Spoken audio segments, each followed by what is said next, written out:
Welcome to T-Smack, home of the T-Smack. May I take your order?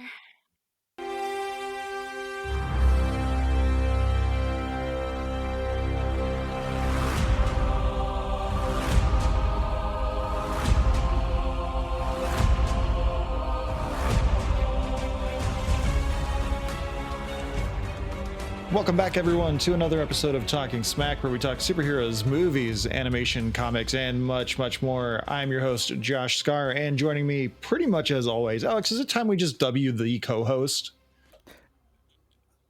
I'm being promoted? No, I didn't say promotion. I didn't say promotion. I just said, is it time we just W the co-host? You're still stuck in my basement. I'll take it. Oh, thank God. The renovation's almost done. I don't know what I'd do if I got it moved up to the first floor.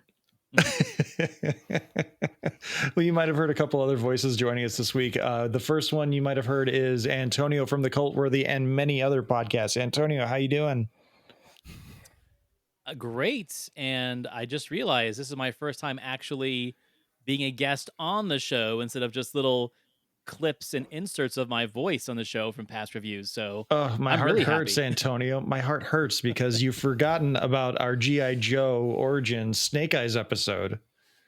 Oh my gosh, you know what? You're right. And we also did the movie with Matt from Decaying with the Boys, the Upgrade, yeah. Upgrade, yeah. Okay, well, let's put it this way. This is the first time that I've been on the show with other co-hosts of your show. So it feels new. There you go. Well, again, he's recently been given a new title. It's not a promotion. It's just a new title. Mm-hmm. But yeah, officially on with the co-host of Talking Smack, I suppose. But the other voice you might have heard is Slade from the Game Club pod in between two pods. Slade, welcome back. Thank you. This is like 3 weeks in a row I've been over here on Talking Smack. It's a lovely DM to get saying, hey, would you come talk about something that we don't know much about? And I'm like, yeah. You have your niche. For anyone who's guessing based on the title alone, Suzume, it's either a video game movie or an anime. So flip a coin and figure out which one it is. But Antonio will be back in just a couple of weeks when we talk about Godzilla -1. So we're having a nice little rotating guest spot here for the next couple of weeks. And based on Asian cinema, no less. Ooh. That's true. There's a theme going on. There's a theme going on. There's a running theme here. Yeah, man. Now I'm really hoping that Good Burger 2 is really good next week. If nothing else, I'm reuniting the guys from Unchefed, so at least there's that. All right, well, before we dive into Suzume, which again, flip a coin, see which it is. Is it a video game movie or an anime? Well, let Slade reveal that after we come back from hearing from our guy, Caesar, over at the No on 15 Allcast. We'll be right back. No, I'm 15. No, I'm 15. No, I'm 15. No, I'm 15. So, what's our show about? It's about some dudes talking about movies. Just like this. With Goofy screaming with them. So you're talking that they should have replaced it with a Tom and Jerry scream or something like that? Or you might hear something like this. Oh my gosh. That whole movie, waiting to see what happens with Blanca, is like the most aggravating thing in that film. But for the most part, we talk movies from the 80s, 90s, and today. And if you grace us with your ear time, you might hear one of these 30-second gems like this. Yeah, I was gonna say I did not get a chance to watch this one this week. Give it to him anyways. We're gonna give it to Ebert anyway. You ready? I'm gonna give you the 30-second review of Tron Uprising. All right. Start the clock and then. So give us a shot and listen to the No on 15 Allcast wherever you listen to your podcasts. No, I'm 15. Slade, have I suggested you reach out to Caesar from No on 15 for Between Two Pods? I have. Consider like somebody else who never responded to my message. Caesar, if you're listening to this, Caesar, You got to be more persistent. I'm just going to start bugging Antonio a lot more. Right? You just got to keep That's how people messaging get a him hold so of you me. move to the top of his DMs. That's I tried. honestly, that's what it is. If you just send me an emoji just to keep yourself at the top, I will respond a lot quicker. I told Dan Preferably from something Casting spicy. Views, I was like, I don't know if Antonio just doesn't like me, what it is. Could you tell him, hey, I'm trying to get a hold of him? I've told Justin from the Movie Wire, I'm like, hey, please help. Alex says, are you already broken? Like, you're usually not this silent. I'm just trying to like figure out like, do I just want to be a spoiler in there and just send emojis so I get to the top? Even though I have nothing to talk about? This episode's going to go live, and Antonio's just going to like lock his DMs down. Nobody can message him. That's how it works. I'm going to take the advice from the end of our podcast, and I'm going to message you on Threads, Elon's website, Right. Blue Skies, all of them. Just one little emoji a day, gradually getting sadder and sadder from happy and happy until you reply. That's the way to do it, man. Like there's people I feel bad because they'll message me like, hey, want to be on a guest on my show? And then in my mind, I'm like, oh yeah, totally. But then I don't send it. And then like months will go by. And out of nowhere, I'll get a text saying, I guess not then. I'm like, oh shit, I completely forgot. You should have bugged me more. I would have said yes. What were we talking about before we started recording, Slade, about ADHD brain? Yeah, ADHD brain. Yeah. Yeah, that's or you just be super popular like Antonio and just have everyone fawning over you. Busiest man in podcasting. Seriously. Well, it's a combination of those and then like the Russian sex bots on Twitter or X or whatever it's called. That's what's getting me the most lately. We get on the game club, we get the hey, we could promote your podcast. Do you want to buy this many followers? And I can promote podcast for you today. Yeah, very lucky, happy time. Sometimes we just have like a conversation with them, but what we say is just nonsense back to their like question. Yeah, we're recording on a Sunday, and Dan from Casting Views just this morning posted the episode that I guested on about rent-free sports moments. And within 5 minutes of that episode or that tweet going live about the episode, there were 2 sex bots just like liking and sharing the post. It's just like, wasn't Lonnie supposed to take care of these bots? Like, wasn't he supposed to get rid of them? Yep, I had a debate about that the other day from someone who loves Daddy Elon. He's like, yeah, Twitter's such a better place. I'm like, yeah, then how is it that I have like literally 20 sex bots a week in my DMs and all over my page? I thought that's what was the problem was the bots, but now I'm like lousy with bots. Well, now he can say the N-word on Twitter. And you guys... Yeah, that's true. All right, so Suzume, right? It's an anime, by the way, to answer Josh's question earlier. Then are we talking about this? Wait. I'm trying to figure out. I thought you guys were being happy about the sex bots. No, because they want you to pay. Oh, it's paying. Oh. I thought you were like, man, I got like 20. I can only handle like 5 at a time. I don't have that kind of cash, man. Oh, okay. Or I don't have that kind of Doja coin or whatever the hell it is. Got to turn my Bitcoin into Dogecoin into Electrum so that my stock in Tesla's worth dick now, so I got nothing to trade. All right, so what I'm getting at is Lonnie sucks. Let's talk about something better, which is Suzume. As Slade alluded to, it's an anime by Makoto Shinkai, who also did Your Name and Weathering with You. And Slade, as the resident anime expert, I will let you give a non-spoiler breakdown of the story, and then we'll go from there. I was not prepared to do that, but okay, sure. The story mainly follows our main character, well, as titled in the movie, Suzume herself. She ends up meeting a guy named Soda. I'm not good at doing this. I wasn't prepared for this, Josh. Soda's job is to shut doors that release essentially like a giant worm that causes earthquakes and destroys places, cities, and could technically destroy the earth. She ends up meeting him by coincidence, and she thinks he is the handsomest thing in the room. But let's be real, kind of is. Follows him to an abandoned place, finds out what he does, accidentally releases the original seal for the doors, a little cat named Daijin, and has to go on a quest to shut more doors and seal them up. That'd be my quick, no spoiler version of it. Yeah, that's pretty much what the trailer shows us. And there's a chair. And there's a chair.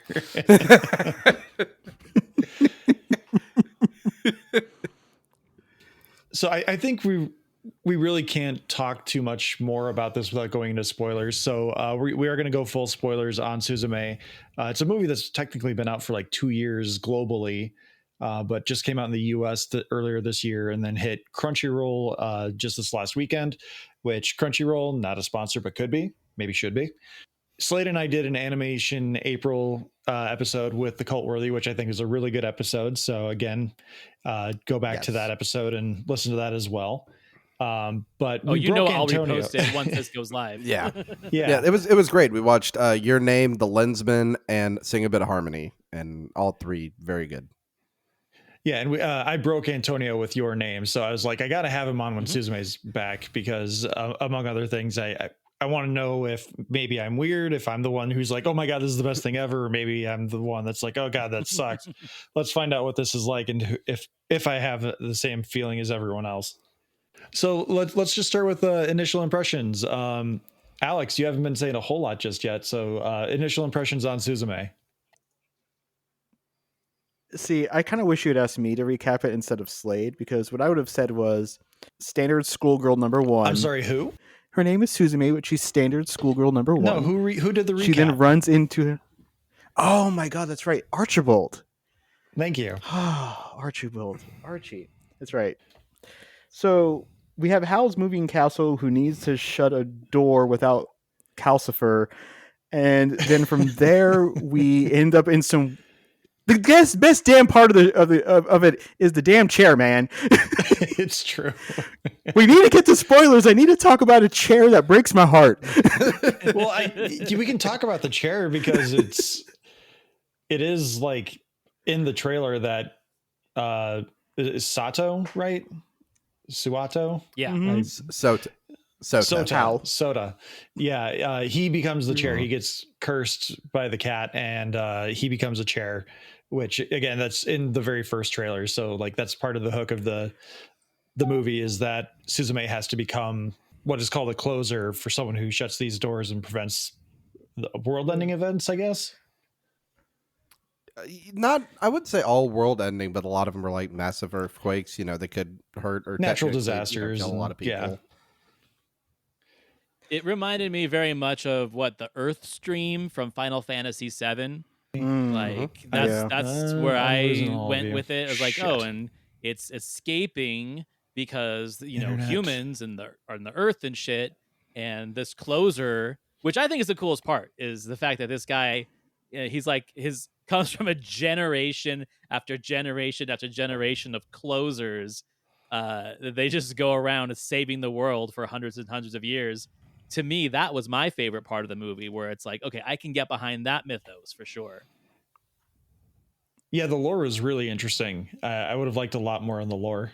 I admit I am not as well versed in anime as many people. So after I had finished it, I was reading reviews on it and stuff like that. And I wonder if I'm going to have a backwards experience, because apparently this movie is somewhat derivative of his last two movies. They say it explores a lot of the same themes, a lot of the same boy meets girl and exploration. So I really wonder if I'm going to like this movie more than the others, instead of apparently most reviewers like the others more than this one, because it's like, this is your third attempt at telling the story, dude. Yeah, I thought it was really good overall. Like I said, we could talk about the chair because it's one of the best things in the movie, to be honest. Yes, the way that it actually takes place, it's kind of rare in anime a lot of times to see like stuff take place like in current day. Everybody has smartphones, cars are abundant, and just a lot of modern structures that you'd expect to see around or there, which is it's better than the stereotypical like 700 years ago or whatever stereotype behind it. I really enjoyed the whole movie though, and once again, the bastard made me cry. Which we can get into that. I guess it means it's my turn. Guys, I'm not a huge anime person, and that's why I'm sure Josh wanted me back on the show to see if he was going to break me again with another film from the same filmmaker. And you know what? Unfortunately, and I think this is kind of going back to what Alex was saying, is that I had such high expectations because of how much I was blown away by Your Name. But I try to be realistic, like, okay, it can't be as good as that. And for me, it wasn't. And I'll probably go into depth in this later, but my biggest issue is that I feel this like curse that we see with filmmakers that knock it out of the park on their first go around. So I'm going to go ahead and say M. Night Shyamalan. I'm going to go ahead and say Jordan Peele, where they start creating an expectation that's bigger than them. And I was severely let down by this movie. I was severely disappointed because Oh no. I was so excited to see if and it's my bad for going in with such high expectations, but even when I put those expectations in check, I think I just saw too many cliches of himself, like Alex was saying, but also there was a sense of desperation to this movie where I feel like he knows what his rhythm is and knows that the DNA that people expect to see in his film has to be in there. So when they do put those moments in there, they feel forced and unnatural. And so the film didn't really have a flow to me because it felt like, oh, I got to put in this cute moment. Oh, I got to put this tribute to regional cuisine in now. I feel like he's got a checklist of things he has to do, and therefore it didn't feel natural, as in where Your Name felt not only natural, but like it spoke to you. Even if you weren't a part of that society and that culture, it still found a way to speak to you. That was kind of my overall impression of the movie. Josh, what did you think? He's crying. He's having to get it together. It's okay, Josh. You can share your emotions with us. Safe space. It is very safe here. You have heard 3 very different opinions. Merchandising.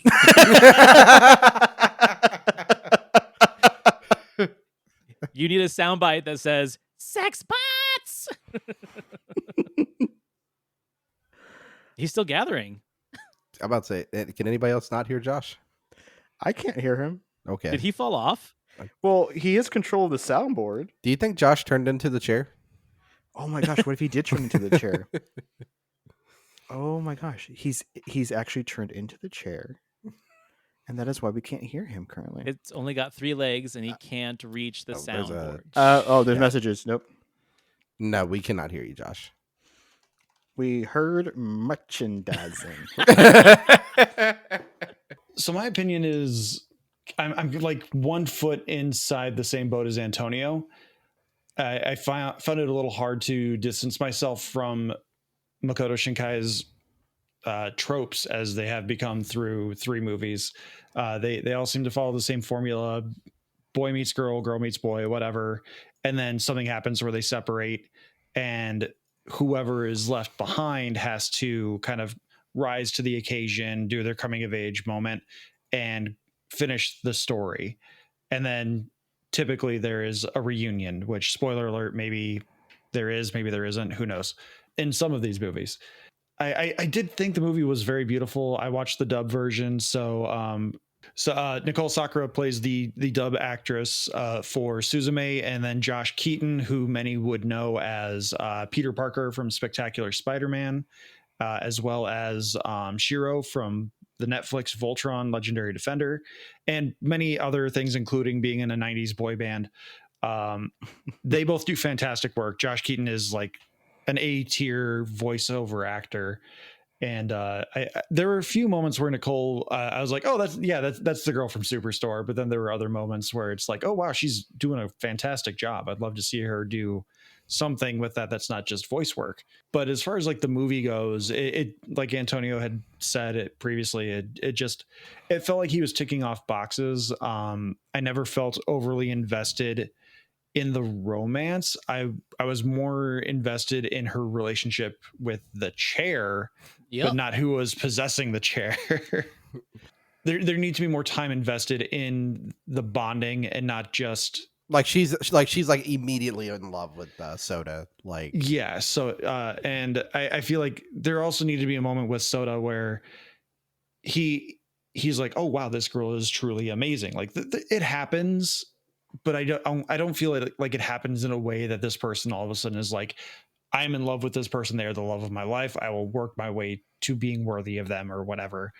It just felt like this is a box that needs to be ticked because I make romantic movies. Therefore, they have to be a couple by the end of it, which I did share in our Talking Smack Discord in the anime one like a month ago.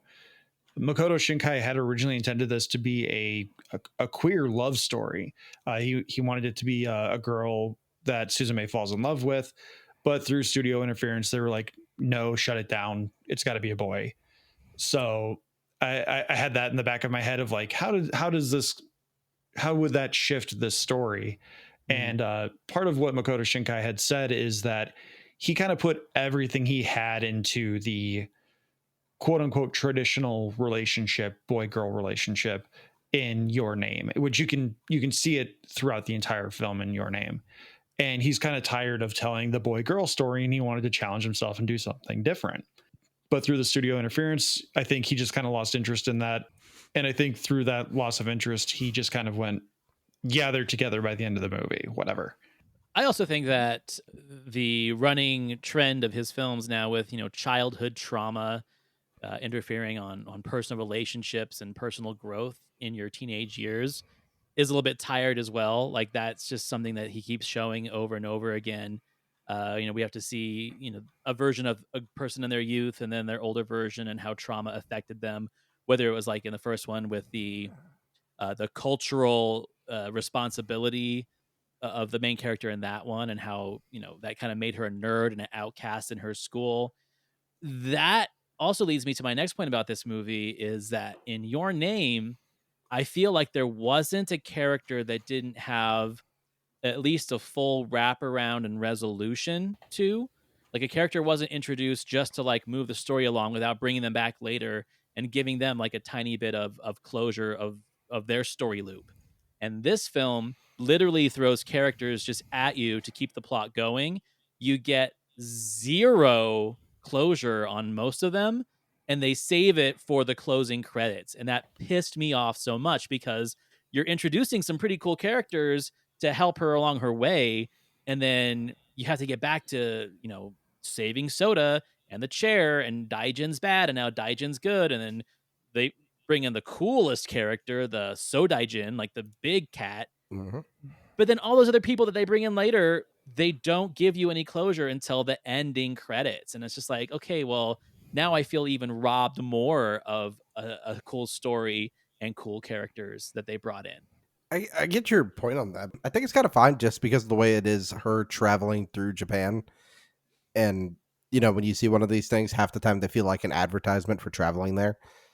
Yeah, true. But at the same time, though, if I guess, depending on when you're watching it, it kind of makes sense in a way. If you travel through somewhere, you don't have any closure on that person's story when you've met them.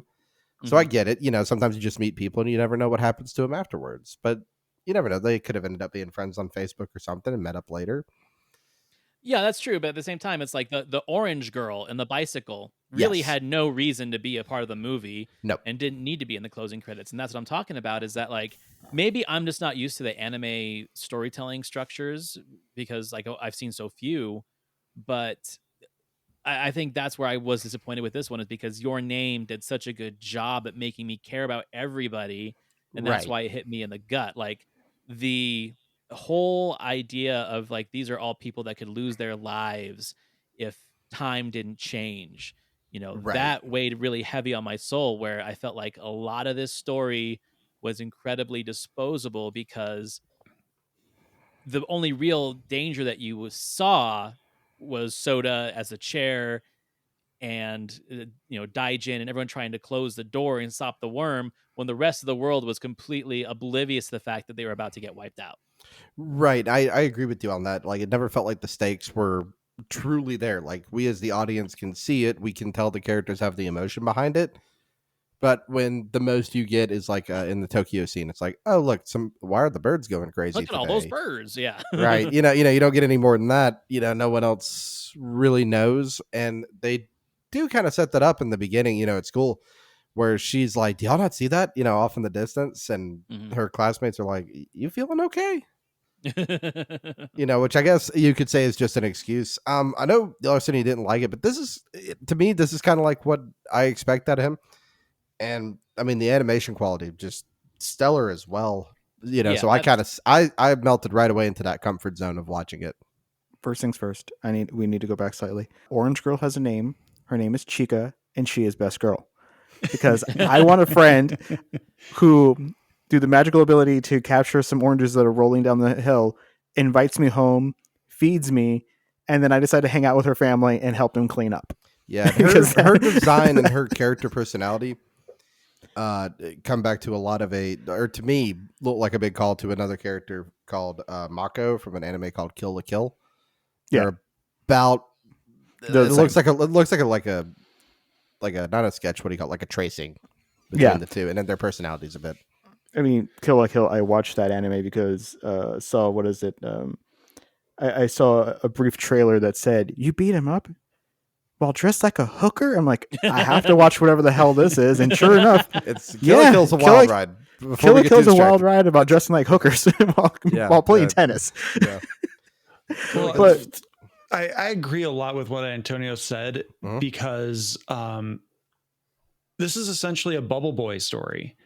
It's someone who is narratively supposed to be really confined for whatever reason. And in this case, it's an overbearing aunt who is now the guardian of an orphan child.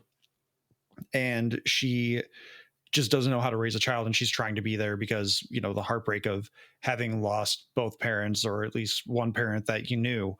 And I understand that, but they didn't do a good enough job establishing that overbearance early on, because the first time we get any hint of an overbearing parent in the aunt is when Suzume is on the boat after the first Daijin chase, and she's like, "Are you with a boy?"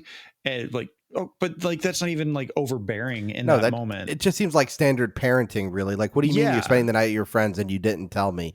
Why haven't you came? Like, none of that seems overbearing or like her staying on top of every little detail of her life. No, and an earthquake had just happened, like a 3.7 or 4.2 or whatever it was that hit the city. Yeah, which is low on the scale, but still, like, hey, why haven't you came? Are you sure you're okay? Yeah, you didn't even call me. I was trying to talk to you and make sure you were safe, and you didn't answer at school or here. What's going on?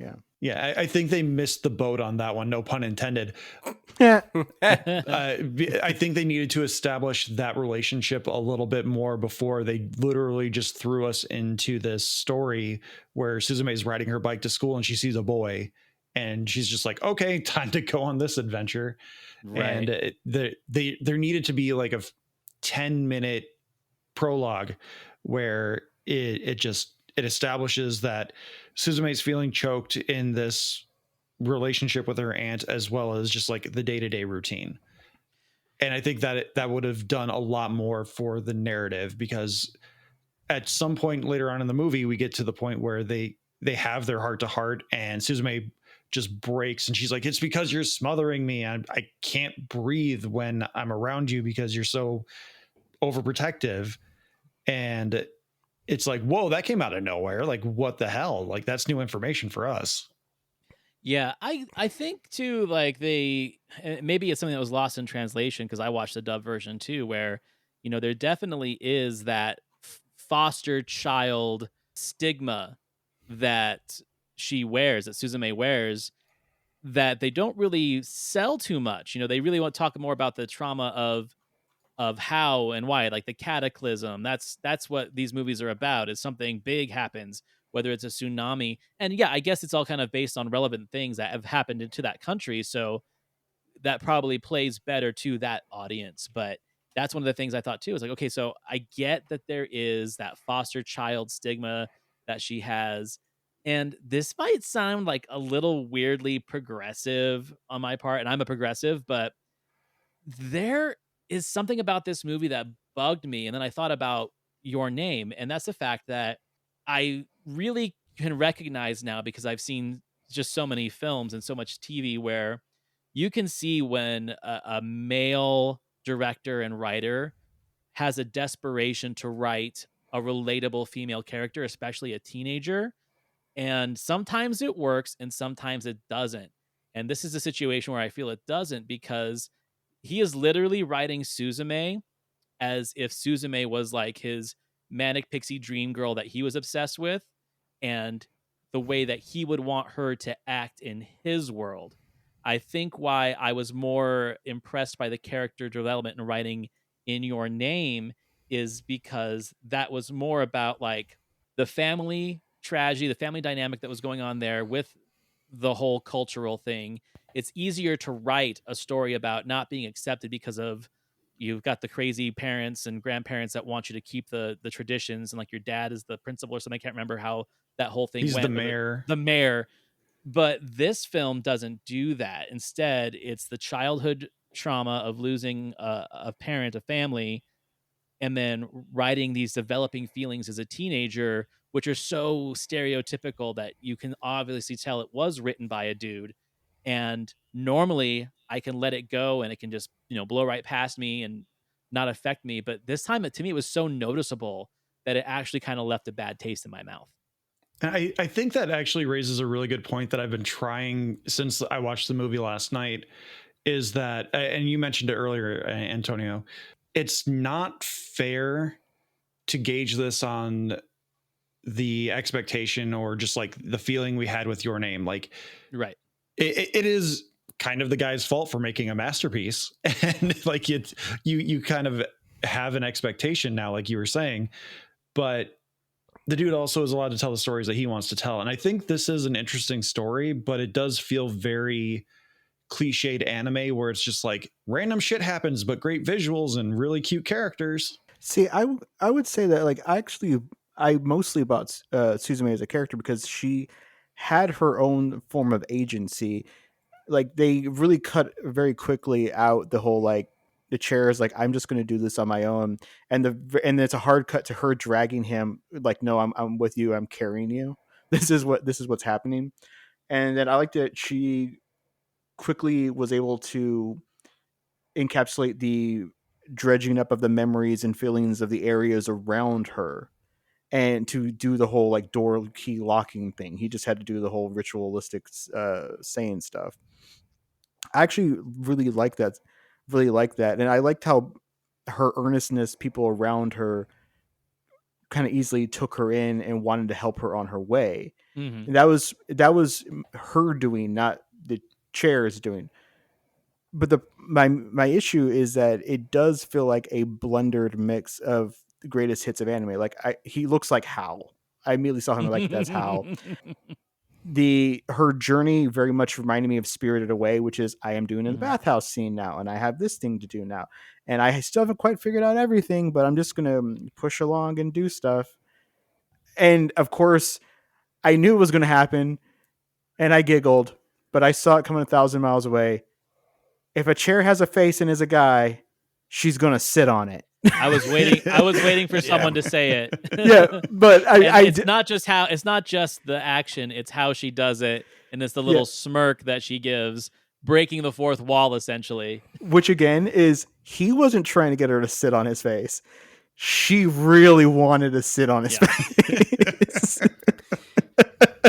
Well, it made me laugh that just before that he is a chair who is literally sitting on a chair in the corner. Yes, that made me laugh. I had to like pause for one of the chair bits because I was wheezing with laughter. But she's buying like a ticket for a train, and she's holding him by like the leg of the chair, just like by her side. And I don't know why that visual is just so funny to me. Like holding a toddler's hand. Yeah, like holding like a toddler, just holding by the leg. Well, see, that is also part of my thing where it feels like a blended mix of greatest hits of anime, because that chase scene at first with when he gets turned into a chair and he's learning to run and the Daijin, that music is Cowboy Bebop. Yep. You cannot tell me that they did not just go, okay, episode 5, cut splice that. Let's put some action in here and play Bebop, because I was like, it was so tonally different than the rest of the movie's emotion, that sequence.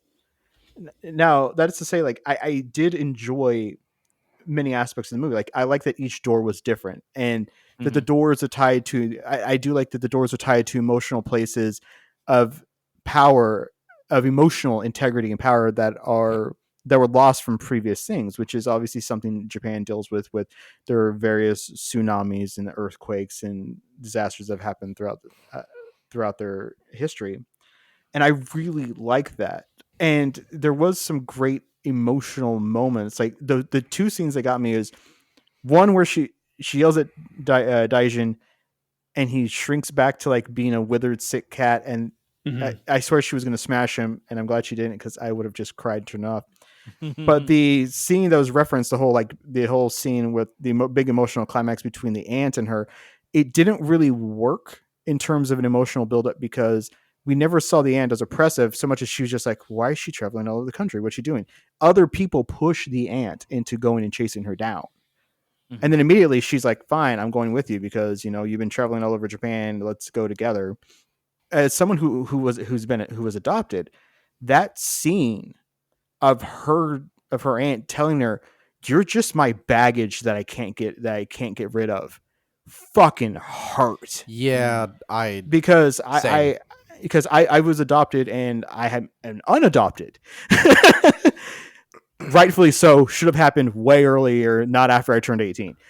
But knowing that and living with the ramifications as a child, that to me, I knew I wasn't wanted in that part of the relationship, which has its own issues.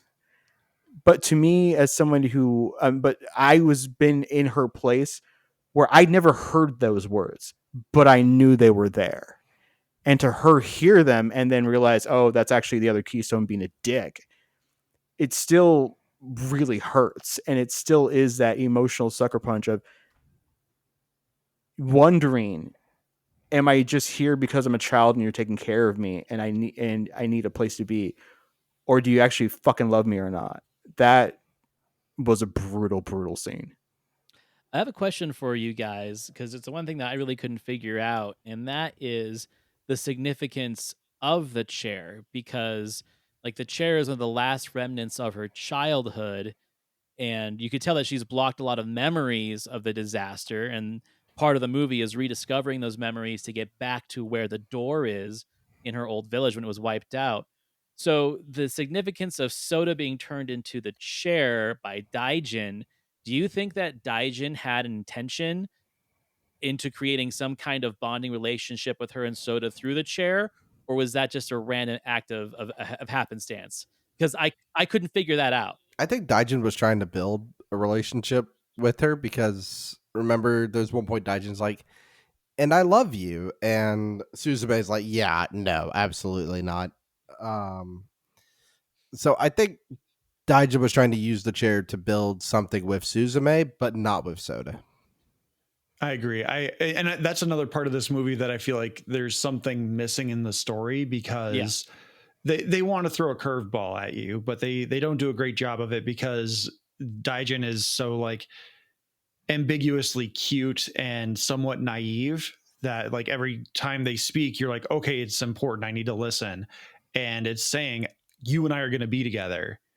So it's like, okay. And you haven't given it like a weird, creepy voice. It's a kid voice, so therefore it is creepy in a way, but it's also kind of innocent, especially in the way you're presenting it.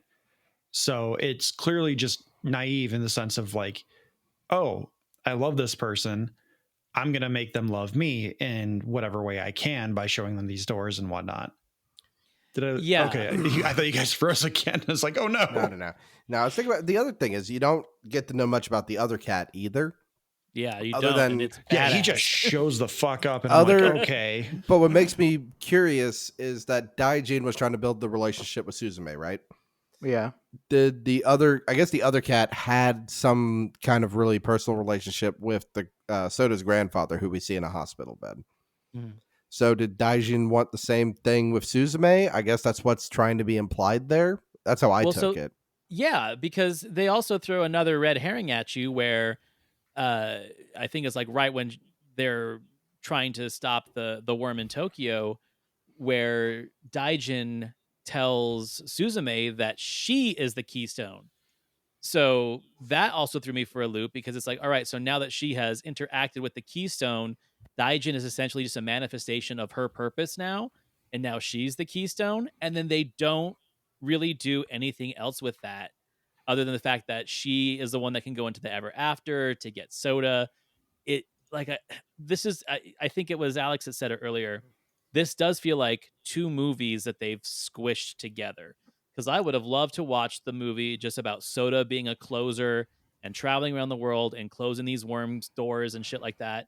And then I would love to see just this relationship between Suzume and a chair traveling the country. Like those two movies work for me.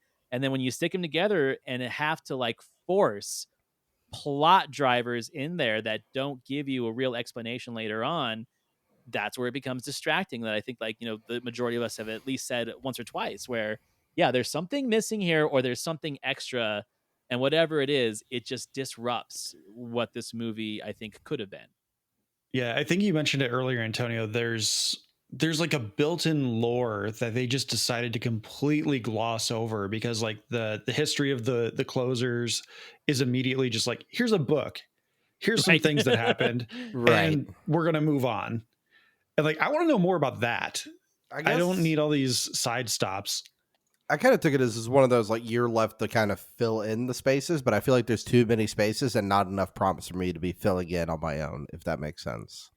Right, which is like my point where I said how Your Name did it so well, is that characters that may have seemed insignificant in the first scene come back and actually have a pretty big story to tell of their own, and this didn't have that.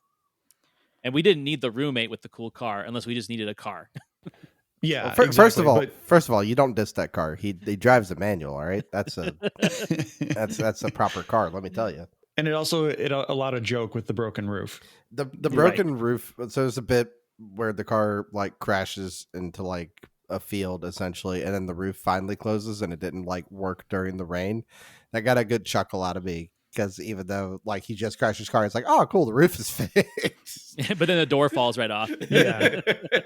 That they didn't apparently duct taped all back together for the end of the movie for the drive back. Duct tape fixes everything, even in Japanese culture. So I mean, we've basically moved straight into spoiler territory, but let's just go. Let's say we've been deep in spoiler territory. Yeah, Josh. let's just say it outright at this point, like full on spoiler warning. But before we move into that, let's give the Talking Smack ratings before we go. And Alex, I forgot you last week, so let's start with you. Would you say that Suzume is a must see or pass? I really, really like the chair scene, so watch it. It's a must see. I love that damn chair chase scene. Slade, how about you? It's a must see. This is one of those few times I think where you can get the non-anime people in to watch a movie and, you know, maybe tempt them into watching something else. The visuals are beautiful. As you've been listening to say, I don't think the story is a knockout in, you know, whatsoever, but overall it's good enough little coming of age story. It's a good, you know, keep you entertained and everything. So yeah, it's a must watch. Antonio? Okay, so shameless plug for my future podcast with Justin Henson from the Movie Wire. One of the things that we talk about in each episode is that I don't like to consider myself a film reviewer or a film critic because I think a film has to be seen more than once to truly understand what it's trying to do. I mean, some films will blow you out of the water right away, and that's great for them. But a film like this, I'm going to give a must-see because it challenged me, and I don't think I figured it out yet. So I will watch it again, probably a couple more times, to truly figure it out and see if my instant critiques and hesitations about it are warranted. If I didn't think it was worth it, I'd give it a pass. But I think it's worth it, so I'm going to give it a must-see. It's going to be a must-see for me as well. I agree with what Antonio said. This is maybe a movie that just needs to be seen multiple times, where you can catch little breadcrumbs and pick up on little things that you might have missed just because you didn't know what or where the story was going. But with that, let's talk about the chair. I mean, that's as much as this movie is about Suzume, the chair is just such a huge thing. And Slade, I know you said this movie broke you, so let's dive into that because the chair plays such a big part of it. Well, it wasn't the chair that ever broke me. Kind of, I guess, like Alex. You know, I'm also an adopted child, and it was the end that is what broke me when it's adult Suzume confronting young Suzume. That's what ended up breaking me. But to get into the chair, though, I really enjoyed them using social media at 1.2 track Daijin, but also noticing trending as well was the chair running around and them being like, oh God, we can't let you just run freely. Because, that's how it would be, when something cool happens like that, social media blows up with it. They even had like a really bad YouTube thumbnail in like the little fake Twitter scrolling. Another point that was really fun as well, sorry, Slade, weren't they using Line, which is an actual social media platform? I mean, you might as well call it fake because I don't think anyone in the States really uses it. No one uses Line, but no, it didn't really look like, anyways, what Line is supposed to look like. But on the other half of it though, we talked about the chair sitting sequence where, Soda is essentially transferred into the chair. His consciousness is, but he's still able to like move and run around. The chair was built by Suzume's mother. It's missing a leg. We never really learn about how the leg got lost, and it never gets returned either. That's another thing where Antonio was talking about a rewatch is worthy, because maybe it's told to us and I missed it on the first watch. But there's one point she tries to sit on Soda in chair form with the kids, and he's like, absolutely not. But then she gets away with it later. Which there's a little knowing grin. It is a little fourth wall breaky, but the whole time I think it's good. I really laughed at one point where she's describing her aunt and she goes, oh, she's 40, but she's really pretty. It's just like, thanks for the clarification. That is exactly something what a teenager would say. Right.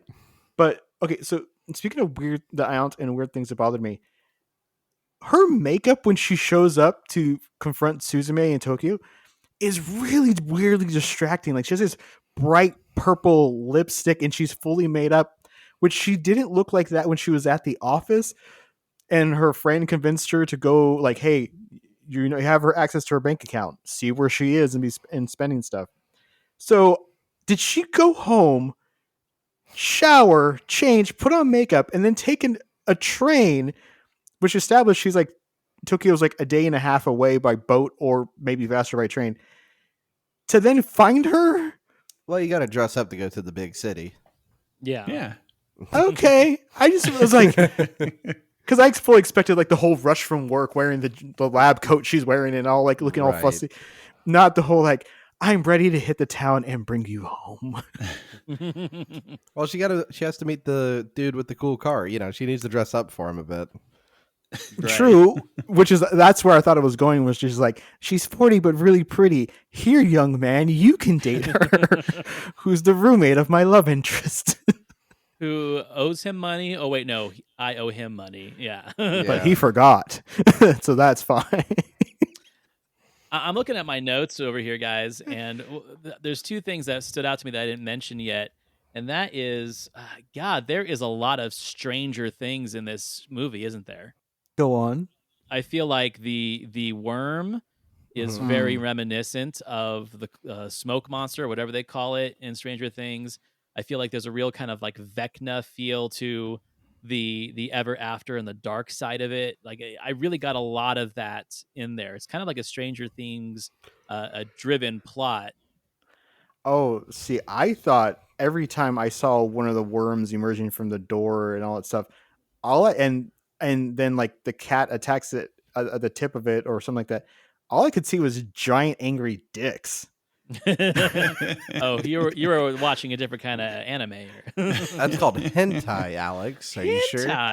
And it's art. Thank you very much. I can see where the Stranger Things like parallel comes from. I didn't think about it at the time, Antonio, but now that you've brought it up. And then the other thing that I wrote down that we kind of talked about how the film struggles with pace and stuff like that, but I feel like they overstayed their welcome with the amount of times they had to close a door and save the world from these worms. Like, I wrote down, okay, the third worm is enough. We don't need any more worm closing. Like, I felt like we were repeating the same action over and over again, just like increasing the severity of the worm and the door. But at the end of the day, it was pretty much the same scene, just done more extravagantly as the time went on. I could see that. I think they could have. They were leaning towards something, because I think it's the second one, maybe it's the third one, where they're at the Ferris wheel, and she gets like lured in, essentially. She's tempted by something, and she gets like taken into a trance, and that's something that it again feels incomplete, because that seems like something that should have been brought up a little bit better, in the sense of like, this is something the worm can do. It can put you into a trance. It can lure you with a temptation of something that you want to know, or that you want to have in your life. And they just never really go into it. It's just like that. And I think that's also the moment when Soda is like, oh man, this girl's amazing, I think I love her. And it's such a weird just imbalance of what's happening in the movie and what the movie is trying to tell us at the same time. Right. I think his tone shift there is a little weird as well, but I think, to me, what is trying to be implied is that if you give in and go in through the door, then, you know, she was seeing, like, I guess, the comfort and everything that she had always wanted. And that was the temptation of going through the door. But if you do that, then you're basically saying, hey, my happiness is worth all these other people's lives. Yeah. One thing that I think this is in the trailer as well. But in the final is the big worm fight in Tokyo, before they go to Suzume's house and they have the big final confrontation in the Ever After. There's that shot where she goes after Soda and she grabs the leg and then she just shoots up into the air. I thought that shot was absolutely beautiful. It's not, it seems like it's not even a frame, but it's just such a cool shot where she's jumping off the bridge. She makes that leap of faith, grabs the leg, and then she just goes up in the air. It's such a cool shot. Yeah. Such a cool moment. Agreed. There was one moment, I think, like, to me, the best shot. It's not even like anything really important. It's just showing the passage of time in the movie, but it's just watching the clouds go by and like the day, you know, dawn, the dusk shot that's in there. Mm-hmm. It is hand drawn so well, like it almost blurs like reality a bit. Yeah. Oh man. I haven't really talked much about the animation, how much I loved it in this movie, especially the scenes of action, and like there's moments of, I'd say, forced and unfocused perspective during the action scenes and high paced scenes. I don't think and I don't watch a lot of anime, but that is something that only anime can capture, and I was blown away by those moments for sure. Makoto Shinkai, there's the Disney look, and then there's you can call it the Shinkai look. Like he has settled in on his aesthetic, and it works so well. You can go from Your Name to Weathering with You to Suzume, and like while the look is consistent, they're all visually distinct from each other, but they have like that common blue, purple, nighttime sky and everything. And he clearly has a love for this kind of aesthetic and the look of it, but he works it into his movies so naturally that you forgive the sameness that maybe Disney has kind of worn out its welcome with. Yeah. Which is why I was slightly disappointed that there was one weirdly obvious CGI shot. It's like when the worm almost fully forms over Tokyo and it's nothing but a bunch of spirals. It's such a harsh cut from this beautiful swooping hand drawn to this very static, like late 90s Evangelion kind of look. It's weirdly bizarre, and then it cuts back to like her running along it, and it's so weird.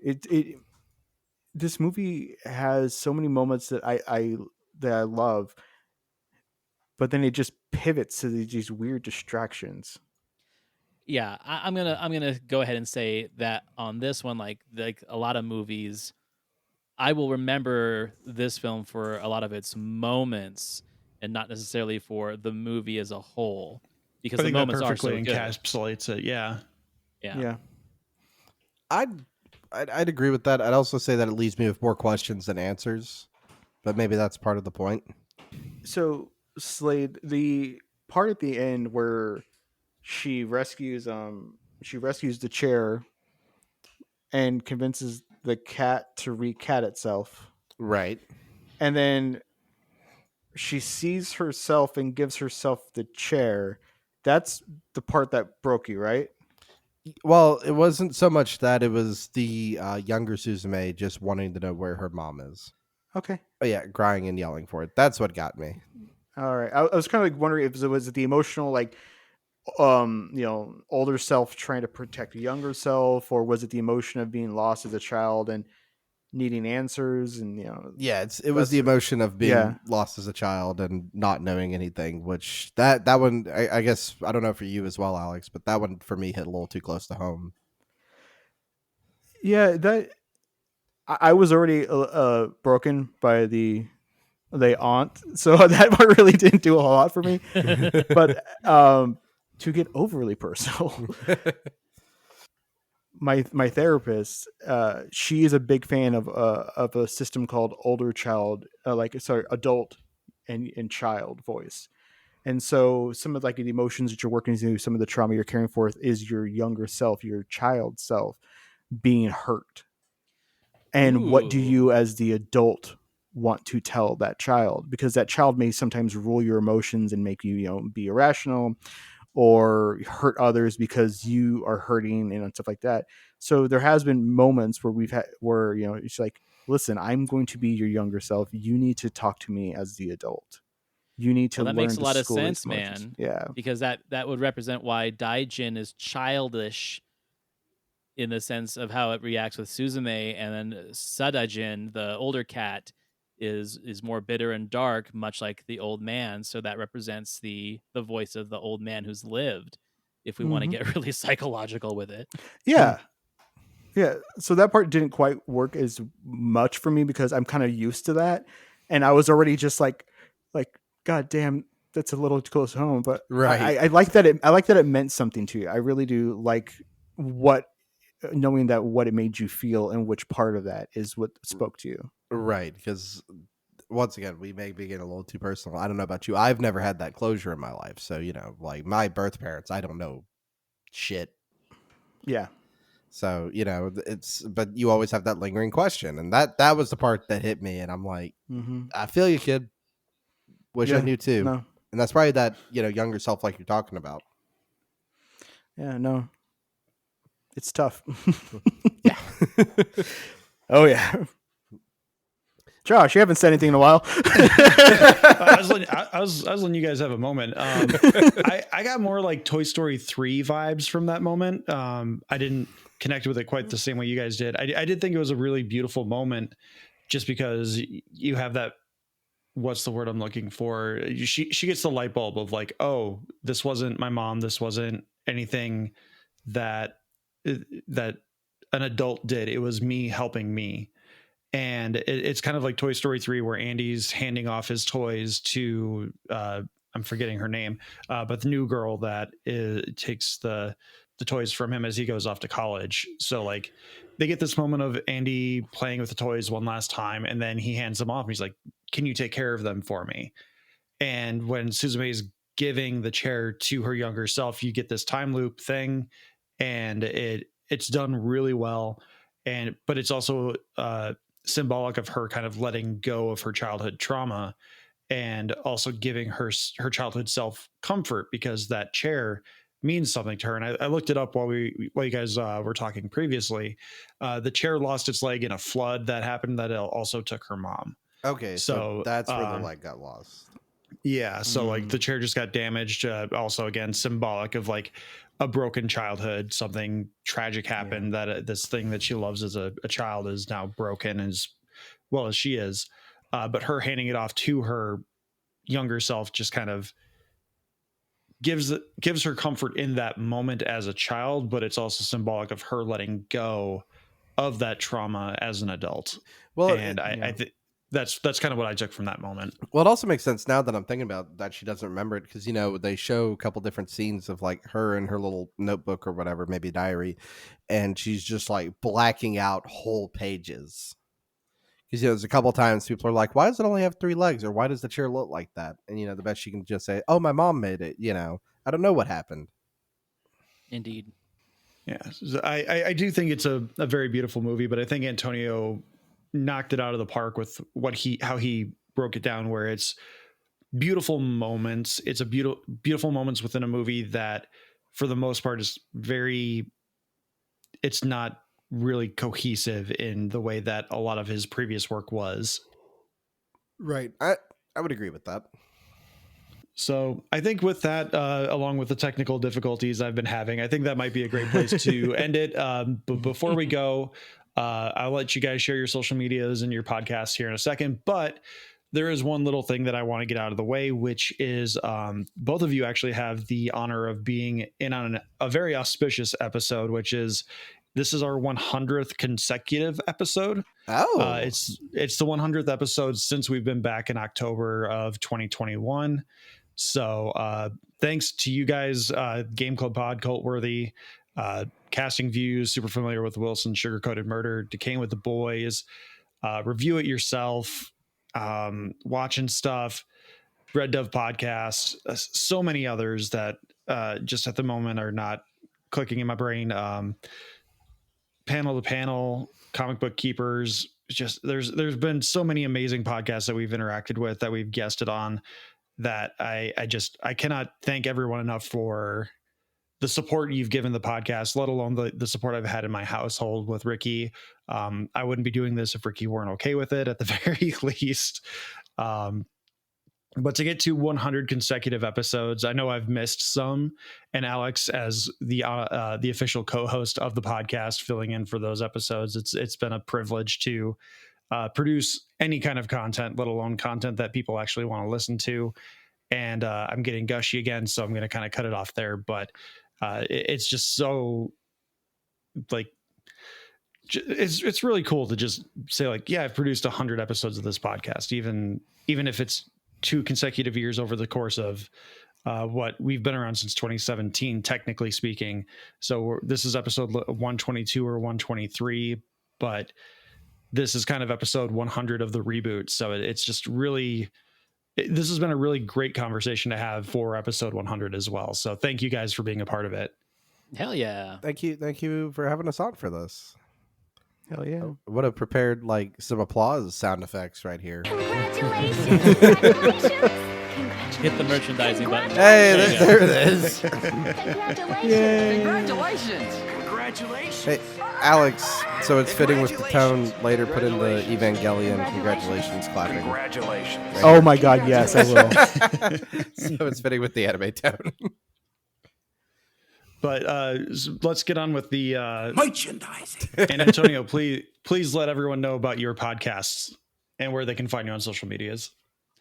Absolutely. So the podcast you would be most familiar with if you listen to Talking Smack is the Cultworthy, where I bring on a weekly guest and we talk about obscure films, cult-worthy cinema, and undiscovered gems. I also have the MILF and Me podcast, which is a podcast about dating in your 40s, relationships. Me and my co-host Diana just pretty much talk shit on society for 45 minutes. It's great. That's got a YouTube channel. And don't forget, I've got a new podcast coming out in January. I will give you more details about that, but you can find all of my links on thecultworthy.com. Save yourself the trouble of going from one social media site to another. Just go to thecultworthy.com. Okay, not to interrupt you, Slade, but Antonio, did you hear our episode where we promoted the MILF and Me, and then I just started randomly interjecting random titles you guys have had throughout the rest of the episode? Yeah, you're not in our little side chat, but I was like, thanks to everyone at Talking Smack for giving me like 20 free plugs that episode. My favorite was your interjection of, well, that would be something found in the MILF and Me episode, Kinky Winky. Slade, where can we find you? You can find me most places at Slade Plays Games. You can find me at mainly the Game Club podcast, where once every 2 weeks we review a video game, not too dissimilar to a book club. You can also find our friends here from Talking Smack on an episode I did with them of Between Two Pods. It's like a really long AMA. Alex is only there for half of it. Yeah, thanks, Riverside. Not a sponsor, but don't want it. No, I'm just kidding. I love you guys. It's my internet that's causing problems this week. Antonio, we'll see you in a couple weeks for Godzilla -1. Next week, I will be reuniting Unchefed for a sequel to our Good Burger episode where we talk Good Burger 2. Alex, as the co-host, should be there as well, unless something crazy happens. But on top of any of that, before I'm trying to multitask and I'm not good at it. I'm trying to find my correct outro button. There you are. So please, among other things, Alex, hey, let's do this since I usually let Matt do it. Plug our Discord. You're on mute, buddy. You've lost the co-hosting gig. Ah, damn it. I knew it. Join the Talking Smack Discord. It's fun. Matt will ramble on about things for you over there. I occasionally pop in. Joey's over there from the Game Club podcast, if you like him. You can find all their socials under Talking Smack. Look for the yellow and red icon. Talking Smack Pod, Slade. You almost had the co-hosting gig locked in. I But thought I was going to screwed that replace Alex, but never mind. But as Slade so almost eloquently tried to tell you, you can find us at Talking Smack Pod on all social media platforms, including Blue Sky, Instagram, Threads, Hive Social, Post News, Facebook, YouTube, TikTok, and Lonnie's website. Email us your thoughts, questions, comments, concerns, reviews at tsmackpod@gmail.com. Thank you to Leo Allen for the musical themes. Alex, who remixed the theme this week? Antonio did. That's why it sounds so good. There you go. You're welcome. Thank you. Thank you to Beppo for our original avatars, Retro L Studios for our Ricky avatar. Please like, subscribe, rate, review the podcast on your podcatcher of choice. It helps us out greatly. And most importantly, thanks again so much, everyone, for listening. Take care. Watch Attack on Titan. That's over, Slade. I know, it's sad. We will be doing a final 2 episodes episode. And of course, watch Star Trek.